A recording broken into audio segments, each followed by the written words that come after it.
یا اللہ یا اللہ۔ ہمارے اس محلے میں ایک بہت بڑا ٹھیکیدار ہے، کروڑ پتی آدمی ہوگا۔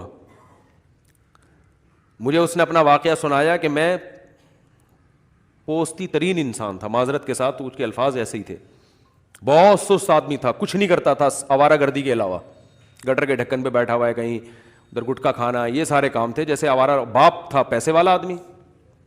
کہہ رہے ایک دن باپ نے میرے سامنے سے کھانے کی پلیٹ ہٹا دی اور مجھے کہا کہ تو جوان ہو گیا ہے، اب جب تک گھر میں کما کے لائے گا نہیں نا، تجھے کھانے کی بھی اجازت نہیں ہے۔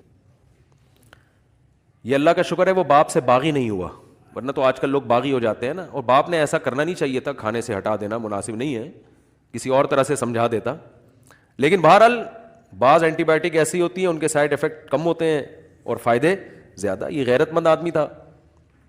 باپ نے جب کھانے کی پلیٹ ہٹائی ہے، اس نے کہا تو جوان ہو گیا، تجھے شرم نہیں آتی؟ کب تک کھاتا رہے گا اس طرح؟ اب تو تیری کمانے کی عمر ہے۔ کہہ رہے میرے باپ کا مجھ پر بہت بڑا احسان ہوا کہ اس نے مجھے میرے سامنے سے کھانے کا برتن ہٹا دیے۔ بھوکا رہے گا، کما کے جب تک نہیں لائے گا نہیں کھائے گا یہاں پہ۔ کہہ رہا ہے میرے سامنے سے جب کھانا ہٹائے مجھے غیرت آئی، میں نے کہا آج کے بعد میں کسی کے سامنے ہاتھ نہیں پھیلاؤں گا، بھوکا مر جاؤں گا مگر ہاتھ نہیں پھیلاؤں گا، اور باپ کو میں کھلاؤں گا، بن کے دکھاؤں گا میں۔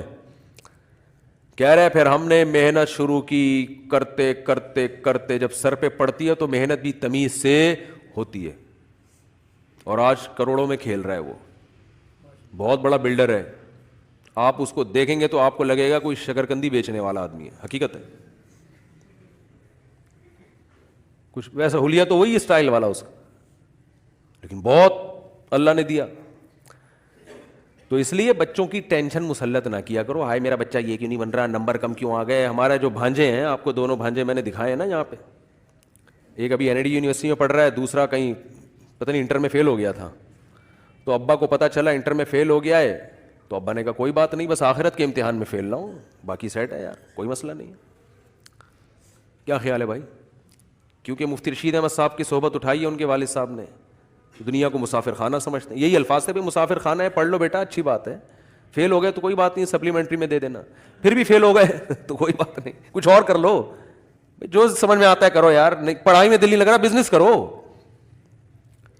اتنی ٹینشن لیتے ہیں ماں باپ کہ یار یہ فیل کیوں ہو گیا، ڈپریشن میں جا رہے ہیں۔ پہلے اپنے امتحانات میں ڈپریشن الگ ہوئی ہے، اب بچوں کی ٹینشن، تبھی تو پھر کہتے ہیں ایک آدھی ہمارے لیے عذاب جان بنا ہوا ہے۔ تو عذاب بنانے کو چاہو گے تو ایک بن جائے گا، نہیں چاہو گے تو درجنوں میں بھی خوش بولو رہو گے۔ بچوں نے خود ہی پڑھنا ہوتا ہے، ٹینشن لینے کا نہیں ہے، سکون سے رہو، اطمینان سے۔ یہ ٹینشن ہے تو خالی پیلی کی بلا وجہ کی ہے، آپ کی سختی کرنے سے وہ پڑھ تھوڑی لے گا بچہ۔ پڑھائی ایسی چیز ہے کہ فریش دماغ پڑھ سکتا ہے، دباؤ میں آ کے کسی کا باپ بھی نہیں پڑھ سکتا، سمجھ رہے ہو؟ اگر آپ پہ دباؤ آ گیا نا، اسٹریس اور ٹینشن میں آ گئے آپ، گئی پڑھائی وڑائی سب۔ یہ تو خوش مزاج لوگوں کا کام ہے پڑھنا۔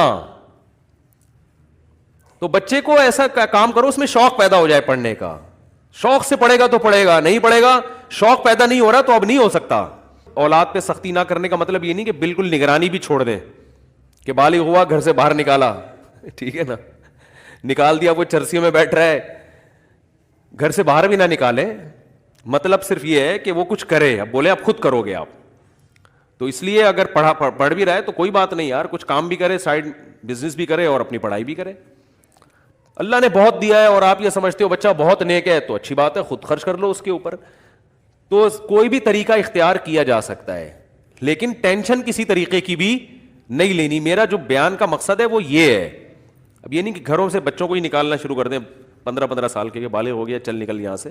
میرا مقصد صرف اور صرف یہ ہے کہ کسی بھی چیز کو اپنے اوپر مسلط کرنے کی ضرورت نہیں ہے، آپ کے پاس آپشن بہت زیادہ ہے۔ اس کام سے ٹینشن ہو رہی ہے تو یہ والے آپشن پہ آ جاؤ، اس سے ٹینشن ہو رہی ہے تو اس آپشن پہ عمل کر لو، بہت سارے آپشن ہیں، سارے ٹھیک ہیں۔ سمجھتے ہو کہ نہیں سمجھتے ہو؟